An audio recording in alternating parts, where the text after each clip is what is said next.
Hello guys, இது உங்களோட explainer. இப்போ நம்ம என்ன பார்க்க போறோம்னா டிவைன் ரிங் டிசைன்ங்கிற மாதிரி எபிசோட் 12 தான் பார்க்க போகிறோம். வாங்க வீடியோக்குள்ள போகலாம். எபிசோட் ஸ்டார்டிங்லேயே 3 பேர் ஏதோ குதிரையெல்லாம் அழைச்சிட்டு போகிற மாதிரி காட்டுறாங்க. அந்த நேரத்தில் டக்குன்னு அவங்க முன்னாடி ஏதோ வள வருது. அதை பார்த்து அவங்களும் என்னடா இது அப்படின்னு பார்க்குறாங்க. அவங்க பார்த்துட்டு இருக்க நேரத்தில் வானத்தில் ஃபயர் ஆரவா அட்டாக் பண்ணுறாங்க. அப்படியே வந்து நெருப்பு அவங்கள சுற்றி ஒரு வட்டமாக இருக்கு. அந்த நேரத்தில் அவங்களை அட்டாக் பண்ண நிறைய பேண்டிட்ஸ் வராங்க.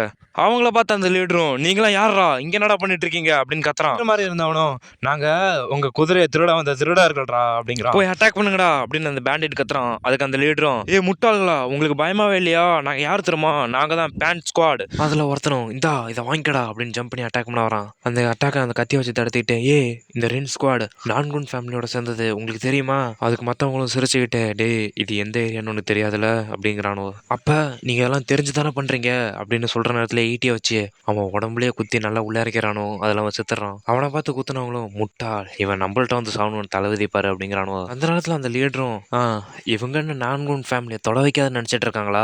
அந்த நேரத்தில் இன்னொருத்தரும் முட்டாள், நீங்க ஒரு திருடங்க, உங்களுக்கு எப்பறம் இவ்வளவு தைரியம் வந்தது. நான் இல்லடா நீ தான் முட்டாள் அப்படின்னு அந்த கேப்டன் அவன் கத்தி எடுத்து வெட்ட வரான். வந்த வேகத்துக்கு அந்த குதிரை மேல உட்காந்துருந்தவனை ரெண்டா வெட்டுறான். அவனை கொண்டுட்டு அவனும் என்ன திருடன்னு சொல்லாத, நீ ஒரு கொள்ளக்காரனா, அதை நினைச்சு எனக்கு ரொம்ப கேவலமா இருக்கு. அந்த நேரத்துல இதெல்லாம் நிறுத்துறா அப்படின்னு கத்திக்கிட்டே ஒரு கூட்டம் வருது. அவனோட பார்த்த லீடரும் கிரேட் ஃபேமிலியால அனுப்ப வைக்கப்பட்ட மார்ஷல் ஆர்ட் நீங்க தானா, நீங்க நாங்குன் ஃபேமிலி சேர்ந்த மார்ஷல் ஆர்ட்னா நாங்க பயப்படுவோம் நினைச்சீங்களா, போய் அவங்களை கொல்லுங்கடா அப்படின்னு ஆர்டர் போடுறான். அதை கேட்ட அவனும் வந்தவனை தேடி அட்டாக் பண்ண போறானுவோ. வந்தவனோட அட்டாக் பண்ணிக்கிட்டு நீங்க நாங்குன் ஃபேமிலி இப்படி இழிவுபடுத்தி பேசினதுக்கு பிரைஸே உங்க உயிர் தாண்டா அப்படின்னு எல்லாத்தையும் கொள்றான். அதுலயும் வந்தவன் உரத்தம் விடாம எல்லாத்தையும் கொள்றான். அதை பார்த்த இந்த லீடரும் இவங்க ரொம்ப ஸ்ட்ராங்கா இருக்காங்க அப்படின்னு பாக்குறான். அப்படி அவன் பாக்குற நேரத்துல எல்லாரையும் முடிச்சுட்டு இவங்களதுலயும் கத்தி வைக்கிறாங்க. எங்களை எதிர்த்தா உங்க எல்லாரையும் நாங்க கொன்றுவோம், அதனால சரண்டர் ஆகடா, நாங்க இந்த ரெயின் ஸ்குவாட அட்டாக் பண்றதுக்கு தான் பதுங்கி இருந்தோம் நீ நினைச்சிட்டு இருக்கியா அப்படின்னு கைத்துல கத்தி வச்சிருக்கும் போது பேசுறான். அப்படி அவன் சொன்னதுக்கு ஏத்த மாதிரியே பின்னாடி ஒருத்தன் மாஸ்க் போட்டுட்டு ஜம்ப் பண்ணி அட்டாக் பண்றான். அப்படி வந்த அட்டாக்கையும் அவன் கத்தியை வச்சு எப்படியோ தடுக்க ட்ரை பண்ணிட்டு இருக்கான். ஆனா அந்த மாஸ்க் போட்டுறவனும் விடாம ஃபுல் ஃபோர்ஸ்ல ஐத்துறான். அதுல அவன் கத்தியோட சேர்த்து அவனையும் ரெண்டா வெட்டுறான்.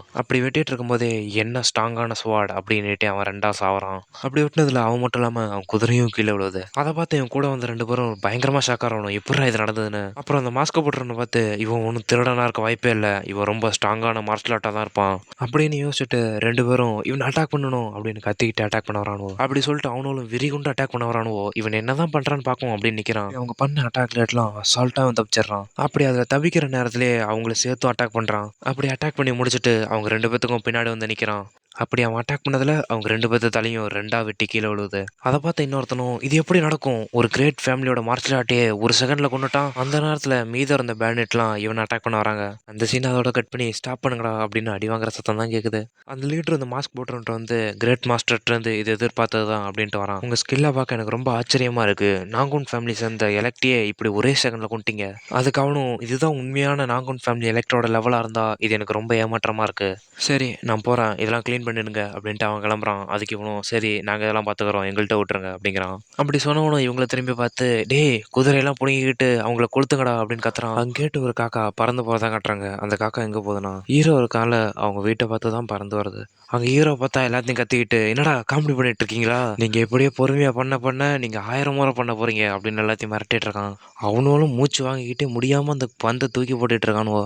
அதுல ஒருத்தன் கம்மியா போட்டுறான். அதை பார்த்து லீடரும் கத்திக்கிட்டு நீ ரொம்ப கிட்ட விட்டுட்டா அப்படின்னு அந்த குண்டை விட்டுறான். அப்படி அதை விட்டதை பார்த்த மற்றவங்களும் நீ ரொம்ப மந்தமா இருக்க, நீ அதை எப்படியாவது பிடிச்சிருக்கணும், ஆமா நீ பிடிச்சிருக்கணும் அப்படின்னு கத்துறானுவோ. அந்த நேரத்துல ஹீரோவும் நான் உங்கள்கிட்ட என்னடா சொன்னேன், நீங்க அந்த இரும்பு குண்டை கீழே போட்டீங்களே, அதனால 1000 முறை பண்ணுங்க, இதை ஏற்கனவே சொன்னதோட 500 மடங்கு ஆட் ஆயிடுச்சு, இப்ப இதையும் சேர்த்து பண்ணுங்க அப்படிங்கிறான். அதுக்கு அவனும் ப்ளீஸ் எங்களை விட்டுருங்க அப்படின்னு கெஞ்சுறானுவோ. நீங்க பேசுறதுலான்னு கேட்கணும் வரல, அதனால டக்குன்னு தூக்கி போட்டுட்டு இருங்க. அதை கேட்ட மற்றவங்களும் என்னது இன்னும் 100 எக்ஸ்ட்ராவா அப்படின்னு அழுவே ஆரம்பிச்சிட்டானுவோ. அந்த நேரத்துல தான் அந்த பறந்து வந்த காக்கா ஹீரோவை கிராஸ் பண்ணி போகுது. அதை பார்த்து ஹீரோவும் இந்த காக்கா எங்கேட்டு வருதுன்னு எனக்கு தெரியல, ஆனா அது மேலேட்டு ரத்த வாசம் வீசுது. அப்படி ஹீரோ பார்த்துட்டு இருக்க நேரத்திலேயே நிறைய பேர் கூட்டம் போட்டு நிக்கிறாங்க. அதை பாக்குறான். அவங்கள பார்த்த ஹீரோவும் என்ன இவங்க பார்க்க இப்ப ரொம்ப சீரியஸா இருக்கிற மாதிரி இருக்கு அப்படின்னு அவங்கள பாக்குறான். என்னவா இருக்கும், ஒருவேளை இன்னொரு மீட்டிங்கா இருக்குமோ அப்படின்னு ஹீரோ யோசிக்கிற நேரத்துல ஒரு இரும்பு கொண்டு ஹீரோவுக்கு நேரம் பறந்து வருது. அதை பார்த்த மத்தவங்களும் இல்ல இது இப்படி நடக்க கூடாது அப்படின்னு பயப்படுறானுவோ. அந்த நேரத்துல ஹீரோ ஸ்டைலா அதை ஒத்தையில பிடிச்சி அதை நிறுத்துறான். அதை பிடிச்ச ஹீரோவும் அவங்களை திரும்பி பார்த்து முட்டாளுங்களா, நீங்க வேணும்னு தானே பண்ணீங்க, இருங்கடா உங்களுக்கு இப்ப இன்னும் 1000 தடவை நீங்க பண்ண போறீங்க, இது யாராவது நீங்க பண்ணல உங்களை நான் கொன்றுவேன்டா அப்படின்னு எல்லாத்தையும் மிரட்டுறான். அந்த சீன் அதோட கட் பண்ணி மீட்டிங்ல என்ன நடக்குதுதான் காட்டுறாங்க. ஆமா இது நம்ம ஃபேமிலிக்கு ஒரு பெரிய டேமேஜா இருக்கும் அப்படின்னு பேசிட்டு இருக்காங்க. ஆமா இந்த சம்பவத்துல 100 குதிரைகளும் 3 எலக்ட் வாரியரும் நம்ம எழுந்திருக்கோம். அந்த பேண்டம் சைடு செத்தவங்களும் ரொம்ப முக்கியமானவங்கன்னு நான் கேள்விப்பட்டேன். இது மறுபடியும் நடக்க வாய்ப்பு இருக்கு. அதோட அந்த எல்லா குதிரையும் திருடங்கள் தான் திருடிட்டு போயிருக்காங்கன்னு நினைக்கிறேன். அதோட அந்த ஃபேமிலியை நம்ம தான் பாதுகாக்கணும். அதை கேட்ட இன்னொரு எல்டரும், எனக்கு தெரிஞ்சு இது திருடங்களா இருக்க மாட்டாங்கன்னு நினைக்கிறேன், கொள்ளக்காரங்களா இருப்பாங்கன்னு தான் நான் நினைக்கிறேன். ஏன்னா திருடங்களுக்குலாம் நம்ம ஃபேமிலி மேல கைய வைக்க அவ்வளோலாம் அறிவு இல்லை. ஆனா கொள்ளக்காரங்கள்ட்ட சாவர அளவு நம்ம வீரர்களும் அவ்வளோ வீக்கானவங்க இல்லையே. அந்த 100 குதிரைக்கு ஒருத்தான காசு நம்ம அரை வருஷம் செலவு பண்ற காசுக்கு சமம். இந்த பணத்தையும் அதோட இறந்து போன இழப்பையும் நம்ம சமாளிக்க ஏதாவது கண்டிப்பா பண்ணி ஆகணும். நம்ம ஃபேமிலி பாதுகாப்பு கீழே தான் அந்த யூனியன் இருக்குங்கிறது இந்த மாகாணத்துல எல்லாருக்குமே தெரியும். அவங்க பதுங்கி இருந்து அட்டாக் பண்ணதுனால தான் அதை இன்னுமே வெளியே சொல்லாம இருக்காங்களோ.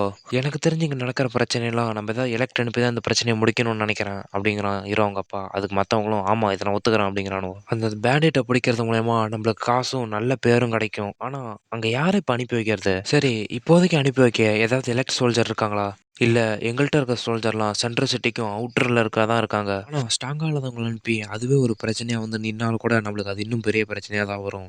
இப்போதைக்கு இந்த வேலை இருந்துமே அதுக்கு அனுப்ப ஆள் இல்லாம நம்ம கஷ்டப்பட்டுட்டு இருக்கோம். அந்த நேரத்துல ஹீரோ செத்த போனோம். ஏன் எங்கள்கிட்ட ஆள் இருக்க கூடாதா? இன்னும் கடைசியா ஒரு ஆப்ஷன் இருக்கு. நம்ம வேணா ஹீரோ இருக்க அந்த டிராகன் குரூப் அனுப்பி பார்க்குமா? இதே முன்னாடியா இருந்தா அந்த குரூப்பை நான் சொல்லியிருக்க மாட்டேன். ஏன்னா அவங்கள கட்டுப்படுத்த ஆள் இல்லை. ஆனா இப்ப நிலைமை மாறிடுச்சு. செகண்ட் லார்ட் அவங்கள பாத்துக்கிறதுனால எந்த பிரச்சனையும் வராது. இப்ப அவங்களே அனுப்பி இந்த பிரச்சனையை தீர்க்கலாம். அதை ஹீரோ அவங்க அப்பா யோசிச்சுட்டு இருக்க நேரத்துல மற்றவங்களும் ஆமா இதுலயும் பாயிண்ட் இருக்கு. என்னதான் டிராகன் குரூப் ரொம்பவே ஸ்ட்ராங்கா இருந்தாலும் ஹீரோவுக்கு அவ்வளோ அனுபவம் இல்ல. இப்படிப்பட்ட மிஷினை அவன்கிட்ட கொடுக்கணுமா? அந்த நேரத்துல ஹீரோ சித்தப்பனும் இல்ல அப்படின்னு கத்துறான். அதை பார்த்து ஹீரோ அப்பா ரொம்ப ஷாக்கா வராரு. இவனோட இப்படி பேசுறானு. இது கொஞ்ச நாள்லயே எல்லாம் கூடிய சீக்கிரம் அது எப்படியும் இதை அனுபவிக்க தான் போறாரு. அதோட நம்ம second Lord marshal art skill இந்த மாதிரி கொள்ளக்காரங்கள்ட்ட எல்லாம் போய் தோக்குற அளவு அவர் ஒன்றும் வீக்கானவர் இல்ல. அதை கேட்ட மற்றவங்களும் ஆமா அவன் ஸ்வாட் டைகரையே தோக்கடிச்சிருக்கான். அவன் எவனுக்கும் கீழ் படிஞ்சவன் இல்ல. அதோட யாருமே கண்ட்ரோல் பண்ண முடியாத இந்த டிராகன் குரூப்பே அவனுக்கு கீழே வச்சிருக்கான். Family head. இப்ப நீங்க என்ன சொல்றீங்க? அதோட ஹீரோ எப்பயுமே இந்த உலகத்தை விட்டு மறைச்சு வச்சுட்டு இருக்க முடியாது. அவன் இதை நிரூபிக்க அவனுக்கு இது ஒரு சரியான வாய்ப்பு. அந்த நேரத்துல ஹீரோ அவங்க அப்பாவும் அவன் தம்பியை பார்த்து, பிரதர் நீ நினைச்ச மாதிரியே எல்லாமே நடக்குதுல்ல. சரி எனக்கு புரிஞ்சுது. ஹீரோவையும் அந்த டிராகன் குரூப்பையும் அந்த பன் யூனியனோட இணைக்கிறதா இப்ப நான் முடிவு பண்றேன். நீங்க ஓகேவா தானே இருக்கீங்க? என்கிட்ட அந்த பேண்டிட்டை விட்டுருங்க, அவங்கள நான் பாத்துக்கிறேன் அப்படி சொல்லிட்டு ஹீரோ ஜாலியா நடந்து வந்துட்டு இருக்கான். அந்த நேரத்துல அவன் கேரக்டரும் என்ன நீங்க இப்ப ரொம்ப ஜாலியா இருக்கீங்கன்னு நினைக்கிறேன் அப்படின்னு அவன் சொல்றா. அதுக்கு ஹீரோவும் ஆமா எனக்கு அந்த பஞ்சான் யூனியன்லேட்டு ஒரு மிஷின் வந்திருக்கு பேண்டிட்டை பிடிச்சி கொடுக்கணும்னு. என்ன சொல்றீங்க? இது ரொம்ப ஆபத்தா இருக்கும். இதுல நீங்க சாவ கூட வாய்ப்பு இருக்கு. ஆபத்தாவது மயிராவது பணம் சம்பாதிக்க இது ஒரு நல்ல வாய்ப்பு. சரி நான் போய் என் டிராகன் யூனிட்டை பாக்குறேன். நான் மட்டும் அந்த பேண்டிட் ஹைட் அவுட்டை கண்டுபிடிச்சேன்னு வச்சுக்க எனக்கு செம்ம லக். அங்க இருக்கிற எல்லா காசையும் வச்சு நான் நிறைய லெக்சர் வாங்குவேன். அந்த சீன் அதோட கட் பண்ணி அந்த இரும்பு குண்டு எல்லாரும் கழட்டி போடுறதான் காட்டுறாங்க. ஷப்பா இதை கழட்டி போட்டதுக்கு அப்புறம் தான் நான் பறக்கிற மாரி ஃபீல் ஆகுறேன். அந்த நேரத்தில் அந்த கேப்டனும் இப்படி ஜம்ப் பண்றது நிறுத்து, நம்ம போய் இப்போ பேண்டிட்டை பிடிக்க போறோம், அது உனக்கு தெரியுமா தெரியாதா? அதுக்கு இன்னொருத்தனும் இந்த மாரி இந்த குண்டை வச்சு பயிற்சி எடுக்கிறதுக்கு போய் அந்த மாதிரி பேண்டிட்டை சண்டை போறது எவ்வளவோ தேவலாம். அந்த நேரத்தில் ஹீரோ அவங்கள பார்த்து நம்ம பணம் சம்பாதிக்க போலாமா அப்படிங்கிறான். அந்த நேரத்தில் அந்த அசாசினும் ஹீரோ சித்தப்பட்ட வந்து ஹீரோவும் அந்த டிராகன் குரூப்பும் கிளம்பிட்டாங்க அப்படின்னு வந்து ரிப்போர்ட் பண்றான். சரி இனிமேல் எல்லாம் இதை பார்த்துக்கும் அப்படின்னு புறாவில் ஏதோ தூது கட்டி அனுப்பிடுறான். அந்த புறாவும் விட்ட வேகத்துக்கு பறந்து கிளம்புது. கடைசியா என் மருமகனை பார்க்க தவற விட்டுட்டாங்க அப்படின்ட்டு ஏதோ சொல்றான். ஆனா அது புரியல. நான் அடுத்த எபிசோட்ல கிளியரா எக்ஸ்பிளைன் பண்றேன். இதோட இந்த எபிசோட் முடியுது காய்ஸ். வீடியோ கொஞ்சம் லேட்டாக வருது எனக்கே தெரியுது. ஆனால் மன்னிச்சிருங்க. இனிமேல் நான் கரெக்டாக வீடியோ போட பார்க்குறேன். அதுக்கு நீங்கள் பண்ண வேண்டியதெல்லாம் லைக் பண்ணுங்கள், ஷேர் பண்ணுங்கள், கமெண்ட் பண்ணுங்கள், மறக்காமல் சப்ஸ்கிரைப் பண்ணுங்கள்.